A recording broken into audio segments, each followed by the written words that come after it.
I'm going to walk through a completion from start to end of this project. So step one, you are drawing your symbols. Please use your rough draft as a guide. Feel free to make any changes that you like if you feel like they are necessary.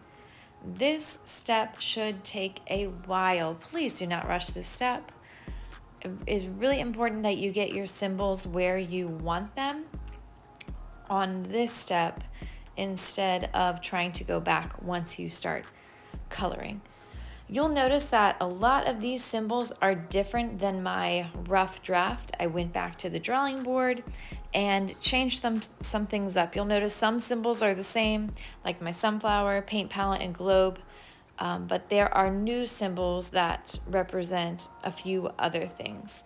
So like I said, if you want to make changes, that is completely okay. We're using a white color pencil here, and you can use an eraser. It will pick up the white color pencil. So don't feel like it has to be perfect the first time. Just make sure you are drawing lightly so it is easier to erase. Step two, you're going to add color using chalk pastels. You must include at least two of the chalk pastel techniques that we learned. Here's the stippling technique on my paint palette. I'm going to go ahead and slow it down for you so that you can see it in real time. The coloring should not be rushed. You really have to be careful when you're working with chalk. It can get all over the side of your hand. It can smudge.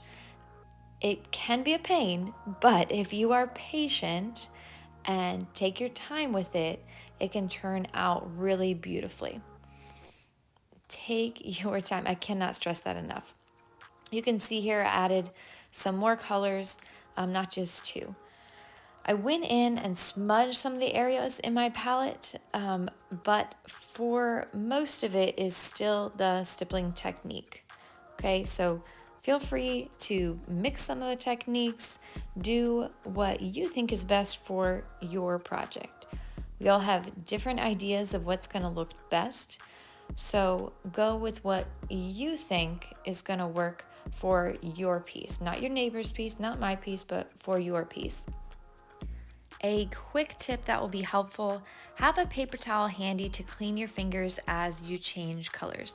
This will help prevent colors from smudging with another, and your fingers are going to be less filthy by the end of this. As I start coloring the paint on the palette, this first color I am just going to use a smudge technique.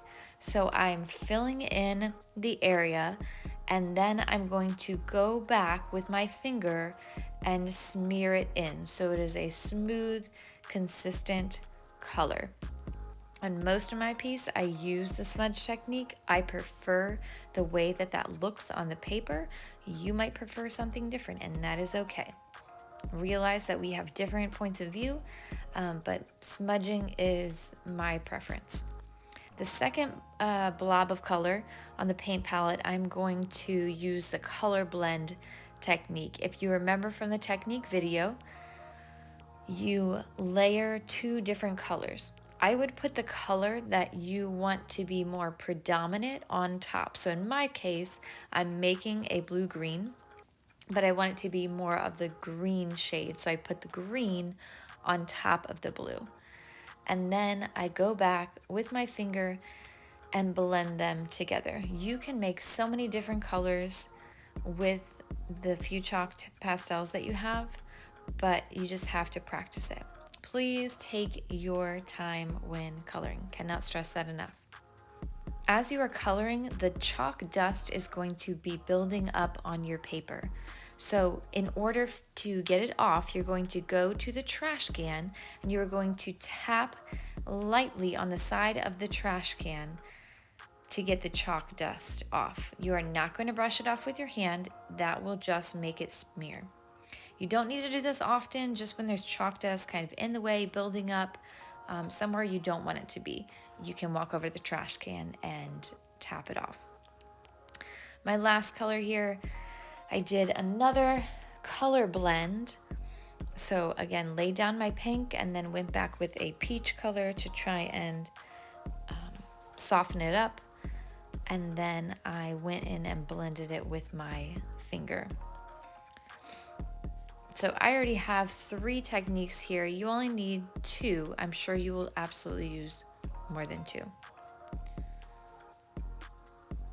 You can see I'm about to clear off that pink chalk dust. You can see it right there falling off the paper. I don't need to use my hand.